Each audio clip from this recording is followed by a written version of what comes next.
Alright guys, we are back with some more Monster Energy Supercross 4. This is the compound video. Yeah, in this video we did go over it a bit in the review, but in this video we're going to cover all the tracks. There is this track, the motocross track, and then I believe 4 different Supercross tracks to check out. And this track as well as the Supercross tracks, they're all kind of short tracks. All the Supercross tracks are like second gear, and I already said it in the review, it isn't necessarily a bad thing. They're kind of unique. One track that it's built in a kind of in a cave, and that might be the shortest track actually, but it's cool. The setting of it is the best part about that track. And then the rest of them are kind of similar in that they're built the same way. Very short, very tight, second gear tracks, but that's all right. It's a change of pace from last year, the factory Supercross test tracks, and it's just different. The flow of the motocross track here I feel like is better than it was in Supercross 3, and I prefer it. I was never a big fan of the motocross track in Supercross 3, so I did enjoy the motocross track. It's not my favorite track out of a compound from Milestone, but I preferred it over the last game.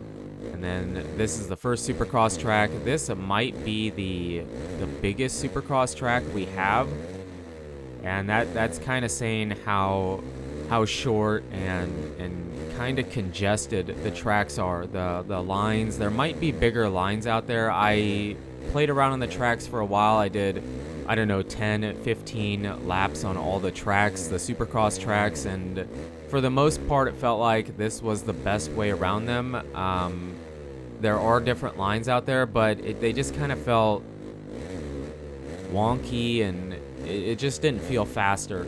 This by far felt like the best smooth way around the track. So, yeah, like I said, they're pretty fun, but lap times are around. Yeah, this might be the biggest track for Supercross tracks because we're running a 40-ish second lap time, and I think one of the tracks is like 29 or 28 seconds a lap, so you can kind of have an idea of how short they actually are. The part that bothers me a bit is that they have a big compound here.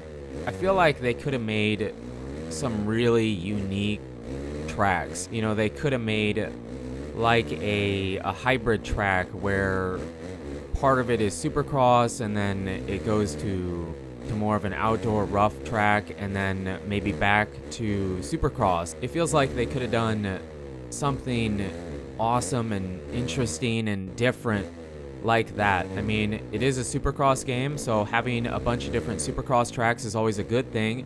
And again, I'm not complaining about it because the tracks are kind of fun. They're really short, but I already said it, they're different, and I don't have a problem with it. We already have the official tracks, which are really good, and then the track editor where people can build really fast, big line tracks. So having short, tight tracks such as this on the compound is fine.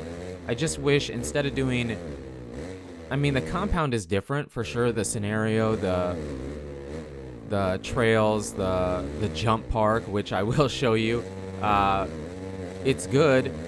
It just feels like it's kind of the same every year. I mean, I guess it feels like I get more excited about the compound and the teasing of the compound more than actually playing the compound. I mean, the compound, it's always fun and people are always excited about it, and having co-op in the compound is good. They added that in 3, I believe. So it'll be fun to ride these tracks with your friends. I mean, having a race on these tracks has got to be pretty chaotic because of how little and short these tracks are. So just racing against the AI might be kind of interesting, but especially racing your buddies or racing multiplayer on these tracks could get pretty crazy, because even if you try to be clean about passing somebody, I feel like you're going to have to punt somebody for sure. You're going to have to probably punt on these tracks just simply because of the way they're built. Maybe not the motocross track, but the Supercross tracks for sure. Now, there is also a jump park, and I show you that at the end of the video. That is pretty weak. It feels really disappointing. I don't really know what I was expecting from it, but it's really weak. It made it sound like it was going to be kind of a freestyle area. Oh, and here's the cave track. This track is cool. The track isn't the best Supercross track, but the setting is by far the best. It's really cool. It would have been really cool if they would have built the Supercross track here and then had it tunnel out, like up the hill above us, and then turn into like another Supercross track or whatever, and then connect back down. I mean, not that realistic, but I don't know. I'm a sucker for interesting, creative tracks all the time. Philip made a reflex track called Landvetter, and I wouldn't say that's a realistic track, but it's in reflex and it's a mod, but it's crazy. It's probably one of the best reflex mod tracks I've ever played. So yeah, it would have been cool to see that, but no complaining. Just if they could decide to do something different in the future, it'd be neat. I mean, it's supposed to be more realistic. It's a compound with test tracks and all that stuff, but maybe once in a while try and do something a bit different. Here is the jump park. This is disappointing because, and maybe I'm just not hitting it right, but you hit the double here, which is super easy to overjump. You have all this room, but it's so easy to overjump, and then you jump off the ramp, hit the double, and then roll. And then this side is even worse because I don't really know what you do here. And then you can't really hit this double.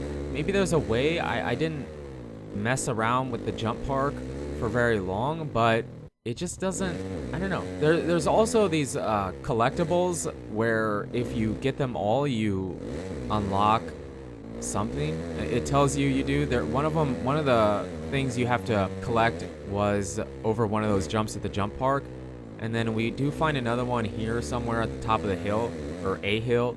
But here we jump over to just some free roaming on the other side of the compound that I didn't show you in the review. There is a bunch of these paths, and they may not be realistic trails. It feels more like a wide, or it doesn't feel, it is a wide path that you could run a pickup on, but it doesn't really bother me. I like having the tiny trails. We kind of had it in MXGP Pro. In that compound, there was a ton of trees, and then they had some tight trails that ran in those trees, but this is okay. I mean, this compound is more open. There's not as many trees, and I couldn't find a map.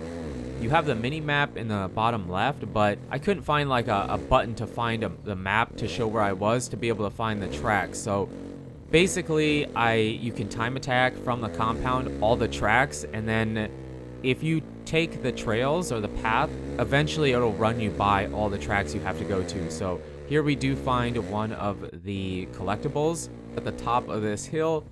So overall, I do enjoy this compound. I would say it's similar to 3, but I do feel like 3 had an overall better compound, and it was bigger. So still good, but in my opinion, not as good as 3. But you guys and girls are absolutely amazing. Thank you so much for the support on the channel lately. It really does mean a lot.